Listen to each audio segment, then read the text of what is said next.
अब खबर दिल्ली एनसीआर में बढ़ते प्रदूषण की। दिल्ली की हवा कातिल बन चुकी है। जहरीली हवा लोगों को बीमार कर रही है। बीमार करने वाली दूषित हवा में क्या होता है, ये क्यों खतरनाक है, इस रिपोर्ट के जरिए देखिए।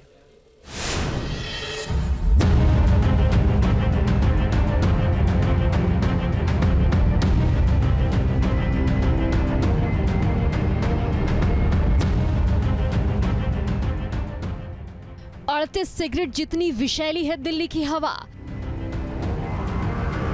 यानी अगर आप दिल्ली में सांस ले रहे हैं तो 38 सिगरेट के बराबर जहरीला धुआं अपने अंदर ले रहे हैं। दिल्ली सहित आसपास के इलाकों की स्थिति बहुत खराब है। 25 सिगरेट जितना जहरीला है हरियाणा का प्रदूषण। दिल्ली और उसके पड़ोसी राज्य हरियाणा की हवा देश में सबसे जहरीली है। दिल्ली मुल्क की पॉल्यूशन कैपिटल बन चुकी है। दिल्ली में इस वक्त सांसों के जरिए लोग जहर ले रहे हैं। कातिल बन चुकी है राजधानी की हवा। 60 मिनट में आपको बीमार कर देगी दिल्ली की हवा। 60 मिनट में ये कातिल हवा एक तंदुरुस्त व्यक्ति के फेफड़ों को खराब कर सकती है। मेडिकल एक्सपर्ट्स ये खौफनाक दावा कर रहे हैं। प्रदूषण की वजह से 7 साल कम हो चुकी है दिल्ली वालों की उम्र। जाहिर है दिल्ली में प्रदूषण का असर बेहद खतरनाक है। सवाल है कि आखिर इस प्रदूषित हवा में ऐसा क्या है जो किसी भी शख्स को बीमार कर सकता है। जानकारी के मुताबिक प्रदूषित हवा में PM 2.5 और PM 10 के कण हैं। Sulphur dioxide, carbon monoxide, nitrogen dioxide, ozone, ammonia जैसे गैस और आर्सेनिक और लेड जैसी हैवी मेटल्स हैं जो दिल्ली के प्रदूषण को जानलेवा बनाते हैं। जब सांसों के जरिए ये गैस और कण शरीर के अंदर जाते हैं तो व्यक्ति की तबीयत बिगड़ जाती है।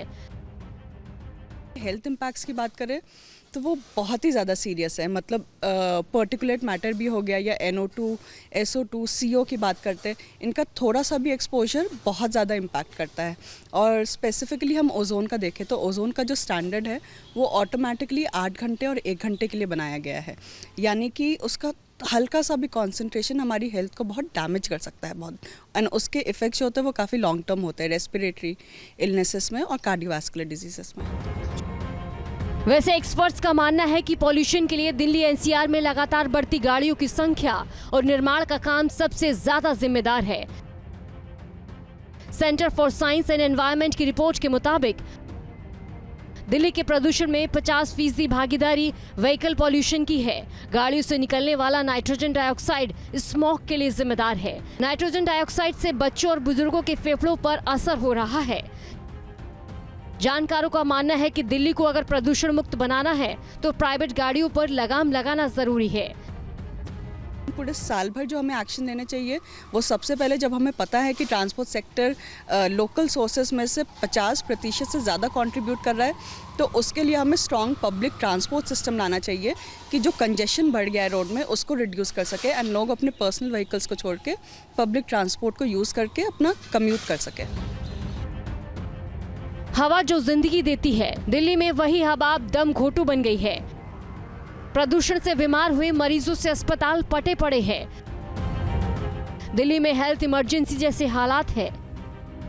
ये जो पॉल्यूटेड एयर है इसको जब हम इनहेल करते हैं तो लंग्स के थ्रू सारे सबसे पहले डैमेज लंग्स को करता है। तो बेसिकली लंग्स से हमारा डैमेज शुरू होता है और यही पॉल्यूटेंट्स फाइनली जाकर ब्लड स्ट्रीम में यानी कि हमारे खून में जाते हैं और वेरियस ऑर्गन्स में जाकर के जो एयर टॉक्सिसिटी है उसके जो कॉम्प्लिकेशन से आने वाले समय में हमको देखने को भी मिलते हैं। देश में प्रदूषण के बढ़ते कहर का अंदाजा इस बात से लगाया जा सकता है कि पिछले 18 साल में प्रदूषण का लेवल 72% बढ़ चुका है। दिल्ली, हरियाणा और यूपी सहित गंगा के मैदानी इलाके प्रदूषण के हॉट स्पॉट के रूप में उभरे हैं। कुल मिलाकर प्रदूषण को लेकर हालात आउट ऑफ कंट्रोल हो चुके हैं। चिंता की बात यह है कि इस विकराल समस्या का समाधान नजर नहीं आ रहा है। प्रदूषण से बचाव तो अब भगवान भरोसे ही है। भगवान भरोसे इसलिए क्योंकि हवा तेज चलेगी और बारिश होगी, तभी जाके प्रदूषण की ये धूंध छटेगी और लोगों के सांस में राहत आएगी। क्योंकि अब तक तो सरकारी इंतजाम नाकाफी दिखाई दे रहे हैं। प्रोड्यूसर सुभाष चंद्र के साथ Madhurendra Kumar, news nation, Delhi. News nation अब व्हाट्सएप पर खबरों की ताजा अपडेट के लिए न्यूज नेशन के इस QR कोड को स्कैन करें।